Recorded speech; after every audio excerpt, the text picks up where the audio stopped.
So where with y'all boys, man? In this vid, I'm pretty much just gonna be going over why most talented producers stay broke and the things most producers do that allow them to not receive their royalties or make that many sales or just be able to keep track of their money regardless. Y'all know I got the iPad for the notes, so I ain't gonna waste no time. Come on. First reason most talented producers stay broke is because they only focus on beats. Some of the most talented producers that I know make a routine or like a hobby out of just cooking up or just making beats like all day 24/7, which is cool because it's what we do best, and overall it's like the foundation of our jobs, bro. But the problem comes in when you feel like you could just make beats all day, every day, and random royalty checks just gonna start falling in your lap. Most talented producers box themselves in the studio because it's comfortable. And even though making beats is a form of productivity, you still gotta make sure that you sending them out, building relationships, and trying your best to place yourself in rooms that's gonna help you grow. Because if you're not doing that, then you practically just gonna be practicing forever. And at some point, you gotta stop polishing and start presenting. If you don't have any connections right now as far as artists and producers, and you got a specific niche of style of beats that you like to make, you can look up those exact type beats on YouTube and start connecting with the producers that actually make them and post them. You can also look in the comments of other people's type beats for artists that's looking to purchase beats, and then just hit them up on Instagram if you make the same exact style. And this is all so that you can actually just start to be heard a little bit instead of your beats just sitting collecting dust on the hard drive. It's gonna be hard to work your way out the mindset that beats is the only thing that matters, especially when you don't understand how drastically your situation could change when beats, content, kits, and connections all come into play. If I was somebody that was stuck in that mindset and I needed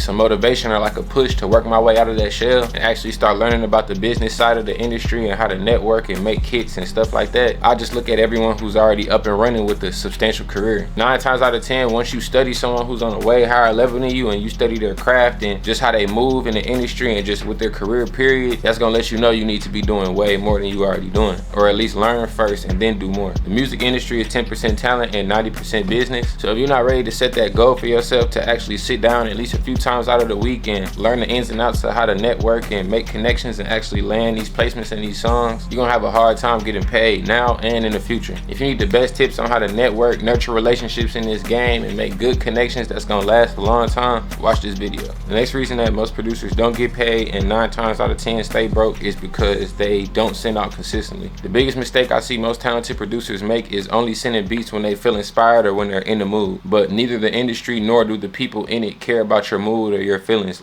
You only rewarded for your consistency. I can tell you right now from experience, bro, producers, engineers, managers, whoever it is of a higher caliber in this game respects and remembers the people that show up the most rather than the people that have the best beats but only show up when they want to. Sending out only every once in a while keeps you forgettable, while sending consistently and having an actual routine keeps you memorable. Doing this builds trust and momentum. Even if everything you send in not a hit, which 9 times out of 10 it won't be, your name will start to ring more bells and people will actually start to recognize your sound because you sending out over and over again, but without being spammy, just consistently on a routine. Following this strategy is what builds your name and opens up way more doors for you. And keep in mind, just because you being real consistent at first don't mean you're gonna see results right away. But that's the point of just staying down, staying patient, and believing that everything you're doing right now gonna matter in the long run. Opportunities normally start to pop out after quite a few send-outs, bro, not just the first one. So if you headed into it with that one-hit wonder mindset, you already lost. Most broke producers quit right before their strategy even start working. That's clearly not the way to move, especially if you want to start getting paid, collecting your royalties, seeing some sales, and just overall grow your brand and see the benefits of all the work you've been putting in. You got to keep going. But yeah, that's it for the second reason. Another reason most talented producers stay broke in this game, bro, is because they avoid the business side. A lot of producers hate anything that feels like business. Splits, emails, contracts, understanding your royalties and what goes where and what collects what, producer agreements, all kind of stuff, bro. They dodge all this stuff and treat it like the noise that they're supposed to be blocking out. But avoiding the business side doesn't make you more creative, it just makes you unpaid. On this side of the screen, I'm gonna put the main key points that you want to fully understand in every contract, agreement, whatever piece of paper it is.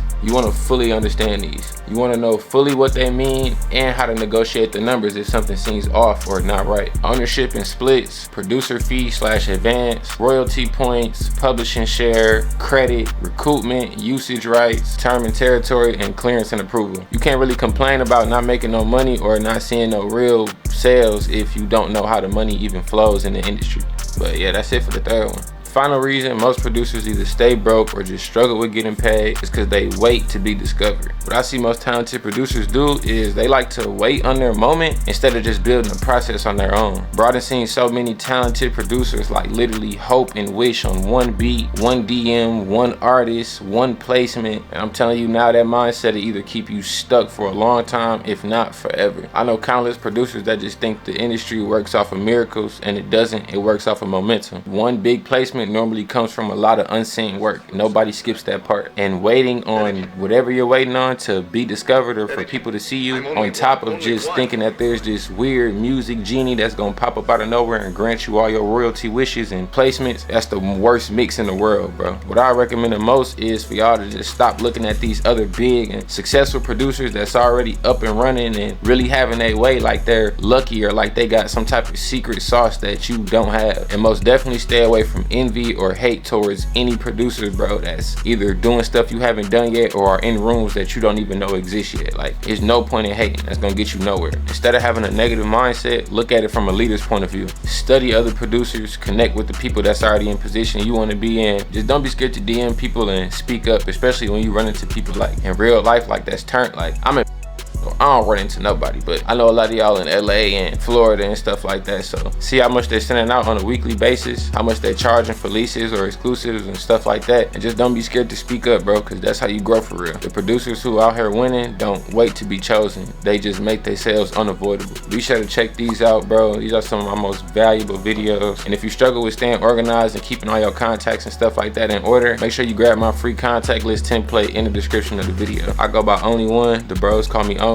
I am the partial owner and founder of MansionMob.com, Mansion Mob LLC, whatever you want to call it. We've produced for some of the most prominent artists in the US and really just across the world as well. I'll just put like a little list right here. And yeah, bro, my whole goal for this channel is to just get free game, hop on here, talk about the red and the green flags and the do's and don'ts of the industry, or what I know of the industry so far. And yeah, bro, we pretty much just gonna grow together because I'm nowhere near close to where I want to be. But I know that while I'm getting there, I want to help other people get there as well. So y'all boys, make sure y'all go tap in with our socials. We're gonna be dropping more merch soon, more sound kits, VST presets, drum kits, loop kits, merch. Y'all also make sure to get over to them YouTube channels. Only one of them active right now is the Mansion Mob channel. We got like 3 vlogs up. I'm gonna be dropping another one soon, man. But I ain't gonna waste y'all time. I appreciate y'all boys tapping in, man. Y'all make sure y'all keep going. I'm gonna keep these coming, bro. And yeah, appreciate y'all boys. Y'all be safe, be cool, man. Love.